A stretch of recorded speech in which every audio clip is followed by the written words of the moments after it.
My name is David Crane, and I need to tell you something that might save your life, or it might damn you. I'm honestly not sure anymore. 3 months ago, I thought I knew what being a park ranger meant. 8 years of working in Yellowstone, Grand Canyon, and Yosemite had given me a pretty clear picture. Maintain trails, help tourists, protect wildlife, file paperwork. Simple, clean, predictable. Then I got the call from Agent Collins. "Mr. Crane," his voice was crisp, professional, with just a hint of something I couldn't place. Urgency, maybe, or desperation. "Your experience and psychological evaluations make you an ideal candidate for a specialized position.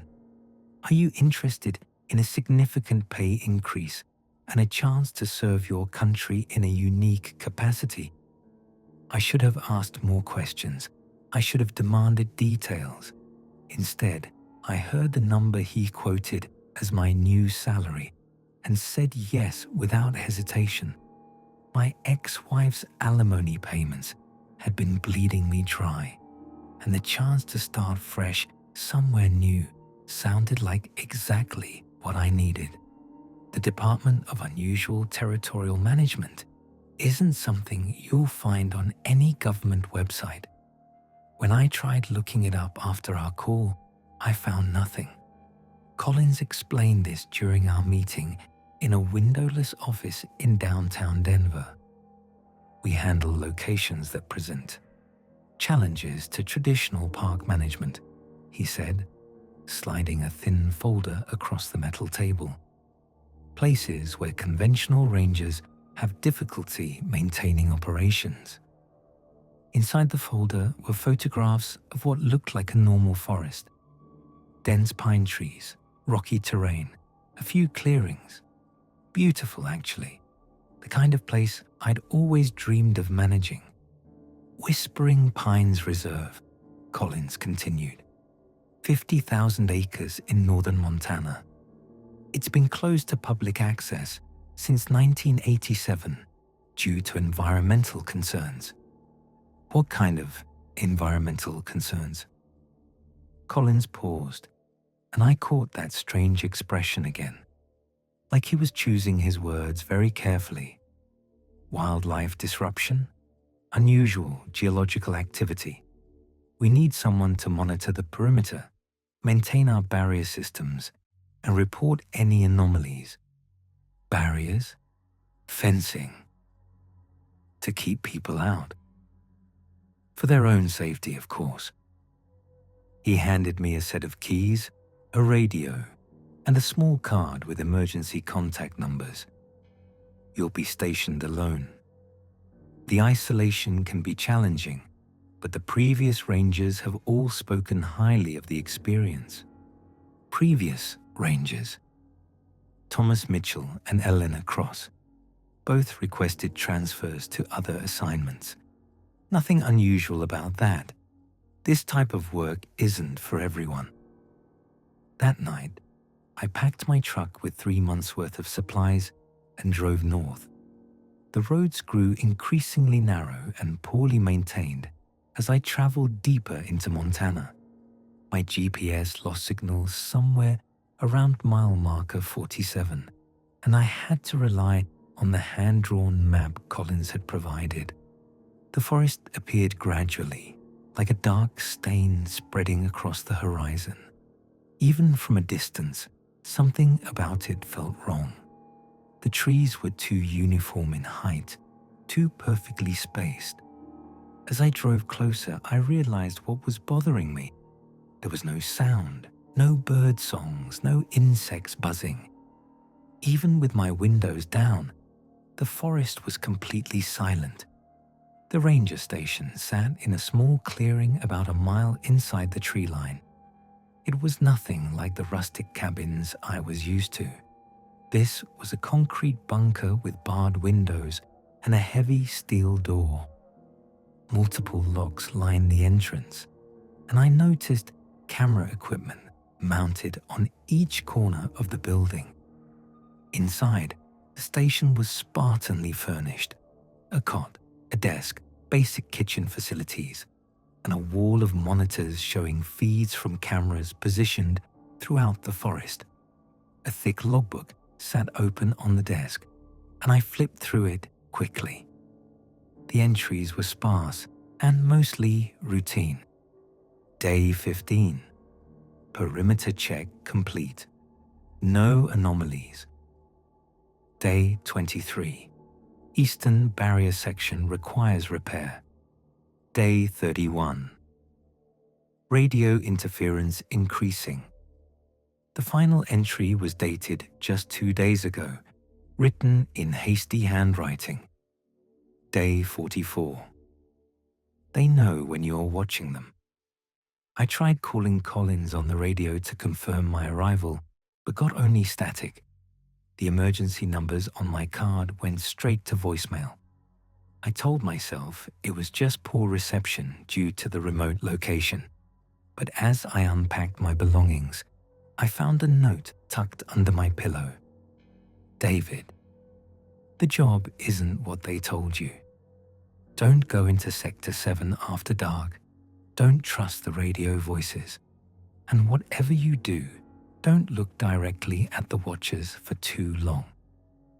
I spent my first night reviewing the station's operational manual and trying to make sense of the surveillance system. The cameras covered most of the reserve's perimeter, but there were significant blind spots, particularly in the area marked on my map as Sector 7. According to the manual, this section was off-limits for ongoing geological research. The silence outside was absolute.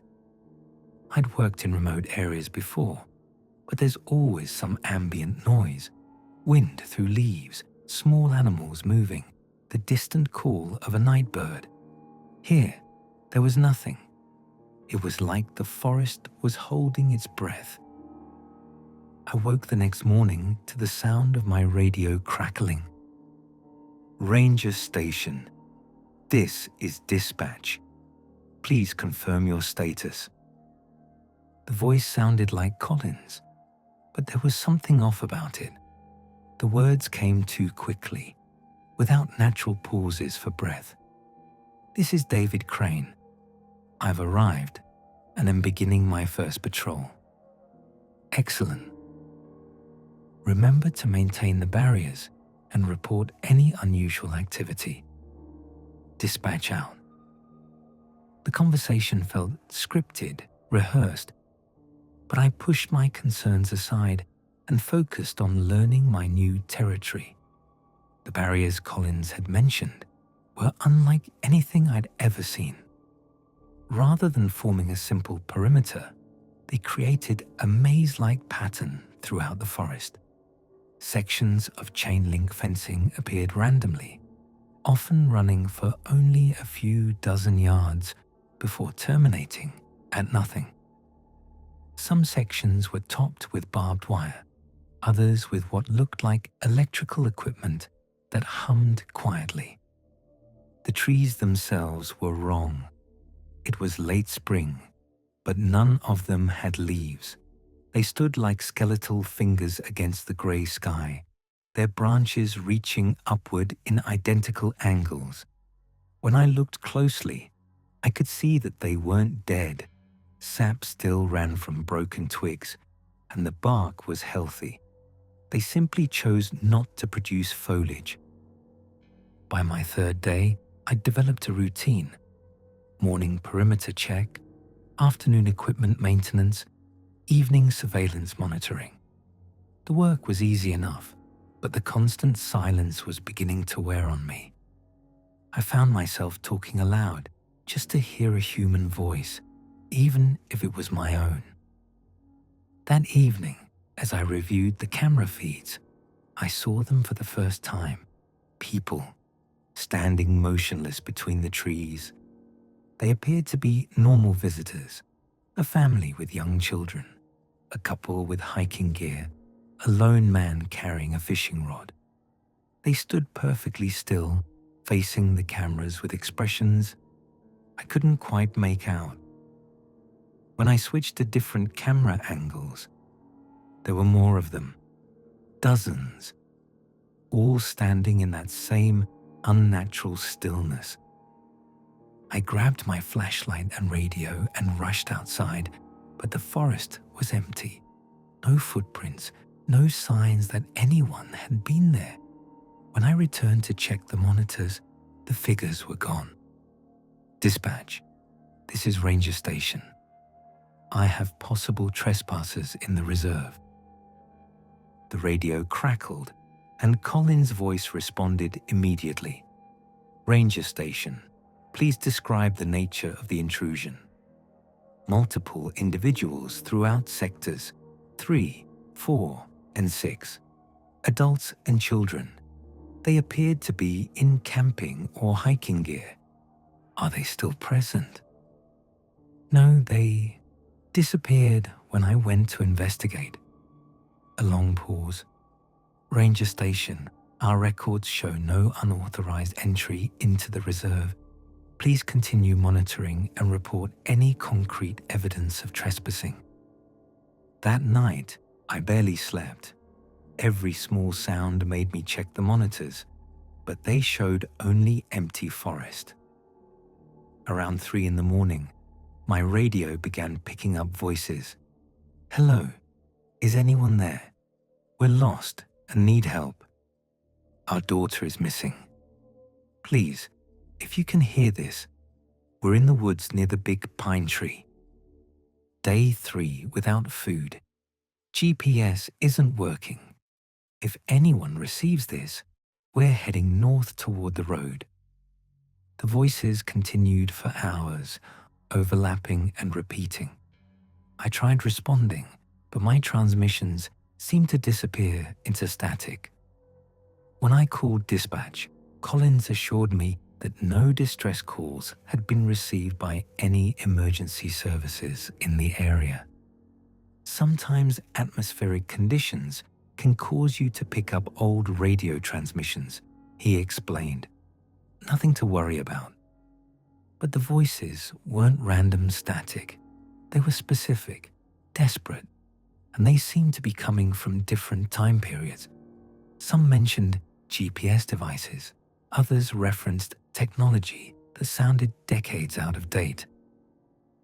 On my 5th day, I heard a child crying. It was faint at first, almost lost in the wind. But as I stood on the station's front porch, the sound grew stronger. A young voice calling for mommy and daddy somewhere deep in the forest. Every instinct I had as a human being demanded that I help. I grabbed my emergency kit and followed the sound into the trees, even though it led directly toward the restricted area of Sector 7. The forest changed as I walked deeper. The trees began growing at odd angles, their trunks twisted and their branches interweaving in ways that seemed to block out the sky. The paths I followed curved back on themselves, and I quickly lost track of which direction I'd come from. The child's voice stayed just ahead of me, always around the next bend, always just out of sight. I found the campsite in a small clearing that definitely hadn't been on any of my maps. A modern dome tent sat beside a recently extinguished fire. Camping chairs were arranged around a portable table laden with fresh food, sandwiches, fruit, bottles of water still cold to the touch. Hello, I called out. Is anyone here? I heard someone calling for help. No response. I approached the tent and unzipped the entrance. Inside were 2 sleeping bags, children's toys, and a family photo showing 2 parents and a young girl, maybe 6 years old.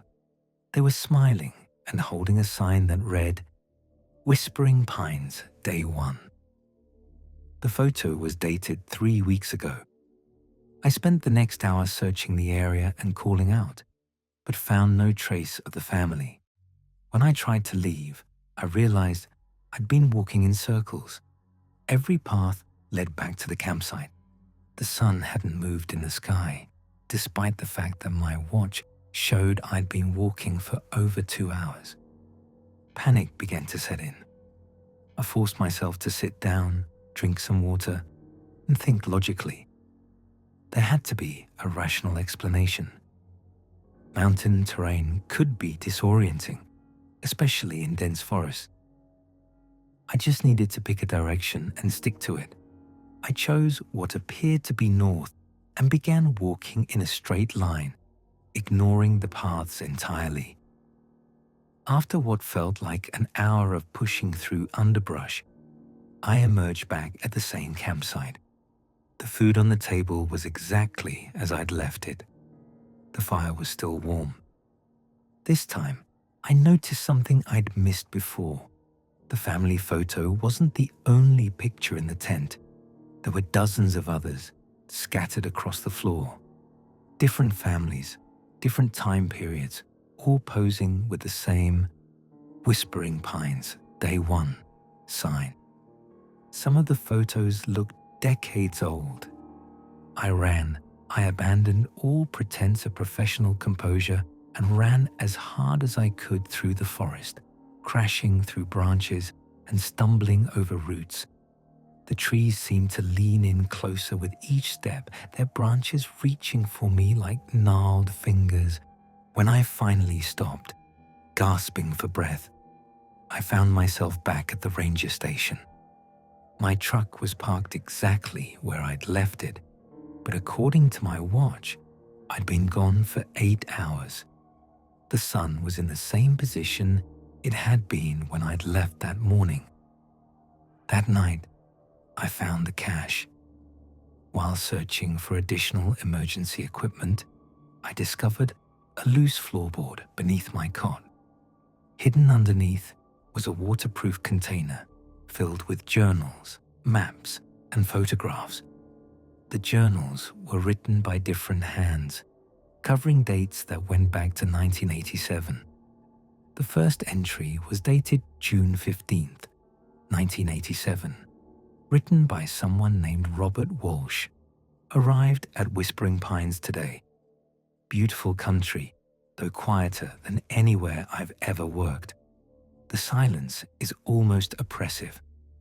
Collins mentioned that this place has special requirements, but he wasn't specific about what those might be. Looking forward to a peaceful assignment after the chaos of Yellowstone's tourist season. I flipped through the pages, watching Robert's entries change over the following weeks. July 3rd. The barriers make no sense. They don't enclose anything, and they seem designed to confuse rather than exclude. Found what appeared to be fresh campsites in restricted areas, but no sign of current occupation. July 18th. Seeing people in the forest at night. They stand perfectly still and don't respond to calls. When I approach, they vanish, beginning to wonder if the isolation is affecting my judgment. August 2nd. Tried to leave today to resupply in town. Roads lead in circles. GPS doesn't work. Radio contact with dispatch has become sporadic and strange. August 15th. Time isn't working right here. My watch shows different times than the sun's position suggests. Days feel longer or shorter unpredictably. Found more journals hidden by previous rangers. This has been happening for much longer than Collins led me to believe. September 1st. They're not hallucinations. The people in the forest are real, but they're stuck, trapped in moments, repeating actions from when they first arrived. Some have been here for years, decades. The forest collects them. September 20th. Understanding now. Whispering Pines exists outside normal time. The barriers aren't to keep people out. They're to keep the temporal distortion from spreading. We're not rangers. We're prison guards. October 10th. New ranger arriving tomorrow. Collins says I'm being transferred, But I know the truth. There is no leaving. David Miller will take my place, and the cycle continues. The final entry was barely legible. October 12th. David arrived today. Seems like a good man. I've left him clues, but he'll have to discover the truth himself. That's how it works here. Knowledge has to be earned, not given. I can feel myself changing. Each day, I remember less of the outside world and more of this place. Soon, I'll become like Thomas and Eleanor, permanent residents, helping to maintain the balance. God help us all. I found similar journals from David Miller, who had apparently worked here in the late 1980s and early 1990s. Then Thomas Mitchell, whose entries ran from the mid-1990s to the early 2000s. Finally, Eleanor Cross, whose final entries were dated just 3 months ago. According to Elena's journal, Thomas was still here. Both of them were still here, somewhere in the forest, transformed into something between human and guardian. They helped maintain the barriers and monitor the trapped souls, but they were no longer truly alive. Elena's final entries were the most disturbing. The visitors aren't random. The forest calls to people, draws them in with supernatural compulsion. It feeds on their life energy, their time, their experiences. The temporal distortion isn't a side effect. It's the mechanism by which it consumes them. Collins and his organization know exactly what this place is. They use it as a containment system. The rangers aren't here to protect visitors. We're here to ensure that the distortion doesn't spread beyond the forest's boundaries. New ranger arrives next week, David Crane. I've left warnings, but he'll have to choose his own path. The forest offered me a bargain. I could leave if I brought someone to replace me. I chose to stay instead. Some prisons are necessary. I spent the following days exploring the forest more systematically, using the maps and information from the journals. What I found confirmed my worst fears. Scattered throughout the reserve were signs of countless visitors from different time periods, campsites that seemed to exist in perpetual loops, fires that never burned out, food that never spoiled, tents that remained perfectly intact despite the years of exposure. The people themselves appeared at regular intervals, always performing the same actions from their first day in the forest. I watched a family of 4 set up their campsite dozens of times. The father always hammered the same tent stakes in the same order. The mother always unpacked the same cooler in the same methodical way. The children always ran to the same fallen log and sat in the same positions. When night fell, they would disappear, only to reappear the next day to repeat the entire sequence. They were aware of their situation, but only partially. When I tried to communicate with them during their brief moments of lucidity, they would look at me with desperate confusion. "How long have we been here?" the father asked during one encounter. "I don't know," I answered honestly. "What's the last thing you remember from outside the forest?" We came here for a weekend camping trip. It was supposed to be just 2 days. The kids are supposed to start school on Monday. He looked around frantically. "What day is it? What day is it now?" I don't think days work the same way here. The mother grabbed my arm with surprising strength. "You're ill, aren't you? You're not part of the loop.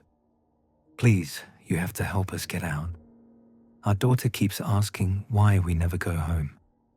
But before I could respond, they faded away, returning to their endless cycle. I began encountering Thomas and Eleanor during my patrols. They appeared human at first glance, but there was something fundamentally wrong about them. Their movements were too fluid, their responses too immediate. They spoke as if they were reading from a script, and their eyes held a knowledge that seemed far too vast for any human mind to contain. "You're adapting well," Thomas told me during one evening encounter. He was standing in a section of forest that had been empty moments before, as if he'd materialized from the trees themselves. "Adapting to what?" "Your role here. It's not what Collins told you, is it?" "No, none of this is what he told me." Thomas nodded sympathetically. "They never tell the truth at the beginning.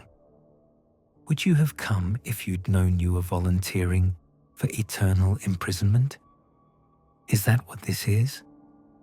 Among other things, we're guards, shepherds, witnesses. The forest needs human consciousness to anchor its power. Without us, the temporal distortion would collapse and all the trapped souls would be released at once. The shock to reality would be significant." Elena appeared beside him, her presence as sudden and unnerving as his had been. "The choice will come soon," she said. "It always does. The forest will offer you a way out." "What kind of way out?" "You can leave," Thomas explained, "but only if you bring someone to replace you. The balance must be maintained." "And if I refuse?" Eleanor smiled sadly. "Then you become like us. Permanent guardians, human enough to maintain the barriers, but changed enough to survive the temporal distortions indefinitely." "There's a third option," Thomas added, "though it's the one most people struggle with." "What's that?" "Accept that this is where you belong. Stop fighting the forest's influence and let it remake you into something new. It's actually quite peaceful once you stop resisting." I spent the following weeks trying to find another way out.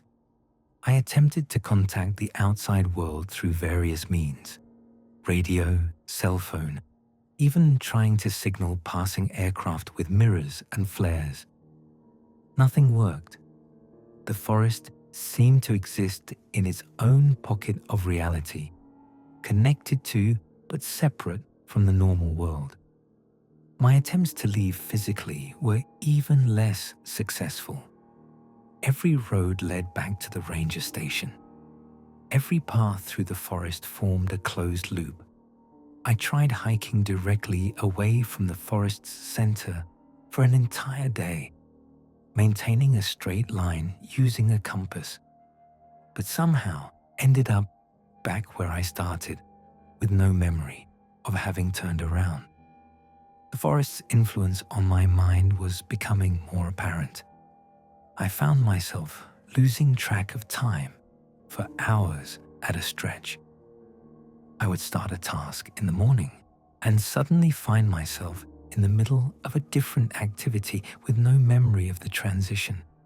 My dreams were filled with visions of the trapped visitors, and sometimes I would wake to find myself standing among them, participating in their endless loops. Worst of all, I was beginning to understand their language. The whispers in the wind weren't random sounds. They were communications between the trapped souls. They spoke of time and memory, of the lives they'd lost and the strange half-existence they now experienced. As my comprehension grew, I realized that some of them had been here since the forest's creation. They remembered the world from decades past, and their conversations painted a picture of slow, inexorable change in the outside world that they could observe but never again experience. One morning, I woke to find Agent Collins sitting at my desk. not speaking to him over the radio, but actually sitting there in my concrete bunker as if he'd been waiting for hours. "Good morning, David. I trust you're adjusting well to your new position. How did you get in here?" The doors were locked. Colin smiled, and I noticed that his teeth were too white, too uniform. Doors are suggestions here, not barriers.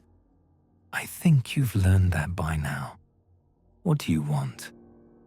"To make you an offer. Your probationary period is coming to an end, and it's time to make a permanent decision about your employment." "What kind of decision?" Colin stood and walked to the window, looking out at the silent forest. "You can continue working for us. Accept your transformation and help maintain this vital containment system. You'll be well compensated, and your service will protect countless innocent lives. Or you can leave, return to your old life, forget this place ever existed. All you need to do is ensure continuity by recruiting your replacement. You want me to trick someone else into coming here. I want you to help us maintain the balance. The forest requires human consciousness to function properly. Without it, the temporal distortions would spread beyond these boundaries and affect populated areas. Imagine entire cities trapped in time loops, millions of people reliving the same day forever." Collins turned back to me, and I saw that his eyes had no pupils, just solid black orbs that reflected my own terrified face. "The choice is yours, David. But choose quickly. The forest grows hungry when positions remain unfilled for too long." He walked toward the door, then paused. "Oh, and David, the radio you've been using to communicate with dispatch. You've been talking to us, the forest's collective consciousness. Your real superiors haven't heard from you in weeks. No one in the outside world knows you're here.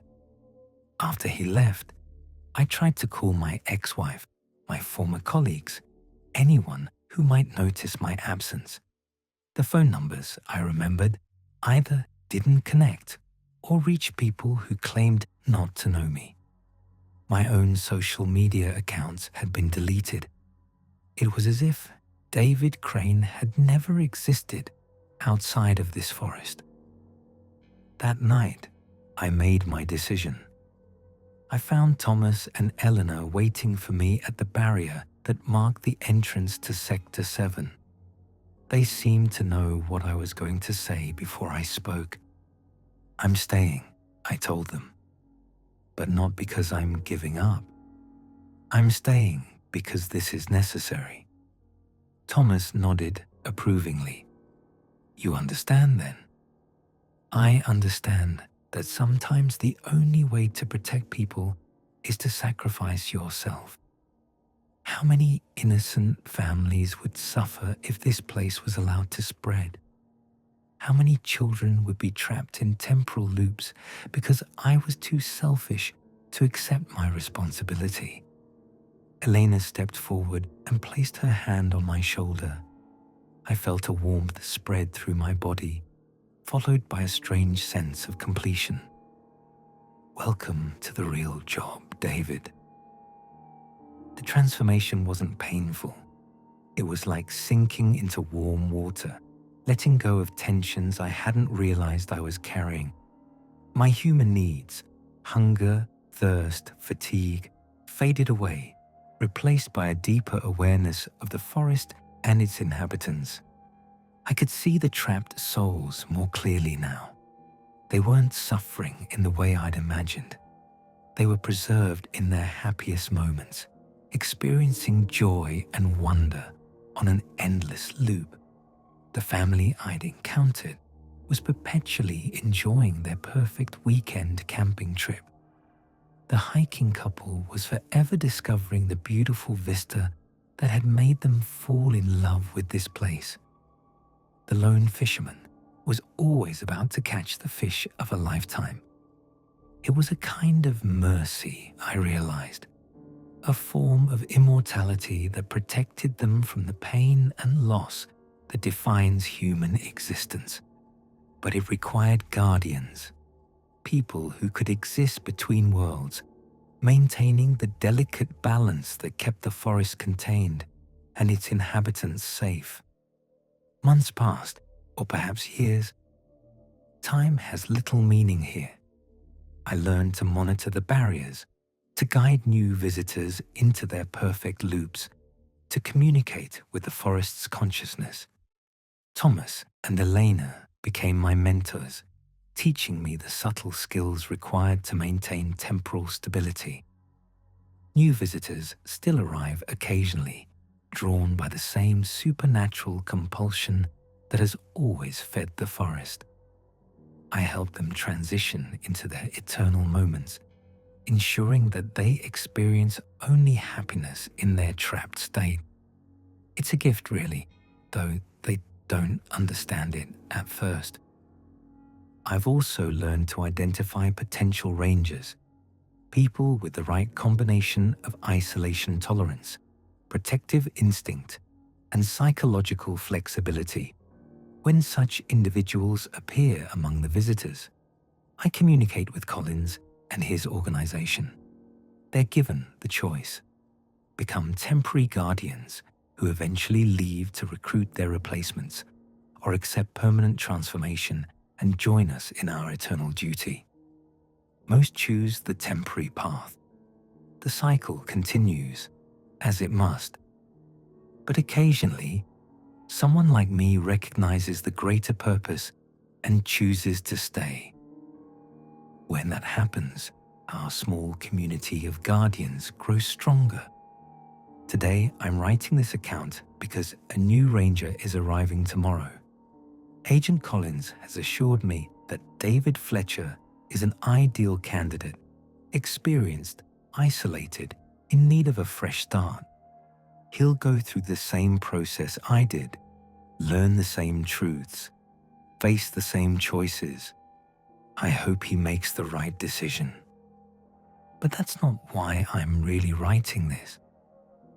The thing about being a guardian is that we exist partially outside normal time and space.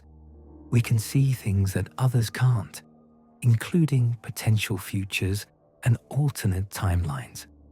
And I've seen something that troubles me deeply. There's a timeline where this containment fails, where the forest's influence spreads beyond these boundaries and begins consuming the outside world. Cities trapped in temporal loops, entire populations reliving the same day forever, civilization grinding to a halt as humanity becomes lost in perfect, endless moments. In that timeline, the failure begins when someone reads a complete account of Whispering Pines and becomes obsessed with finding it. The forest's influence can travel through information, you see. Stories and reports and testimonies can carry its compulsion across vast distances. The more detailed the account, the stronger the pull. I've calculated the probability vectors, and they're terrifying. Anyone who reads my complete story, this story, will feel an irresistible urge to visit the forest.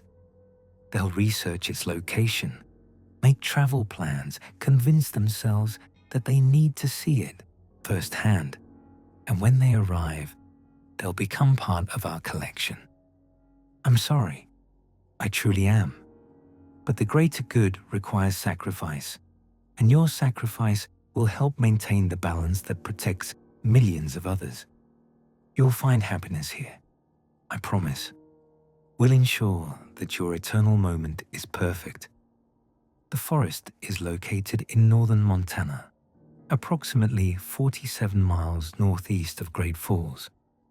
Take Highway 87 north until you reach mile marker 47. Then turn east on the unmarked dirt road. Follow it for 12 miles until you see the tree line. You'll know you've found the right place because of the silence. Welcome to Whispering Pines. We've been waiting for you. This account was found among the belongings of David Crane, who disappeared while on assignment in Montana. Federal authorities have sealed the area pending investigation. Any individuals who feel compelled to visit the coordinates mentioned in this document should report to the nearest FBI field office immediately. If you are reading this account and experience sudden urges to travel to Montana, please contact the Department of Unusual Territorial Management at the number below. Help is available. Do not ignore these compulsions. Do not attempt to visit the location described. Do not research Whispering Pines Reserve. Remember, some stories are meant to trap their readers. This message will repeat until you acknowledge receipt by calling the number above. The forest is waiting.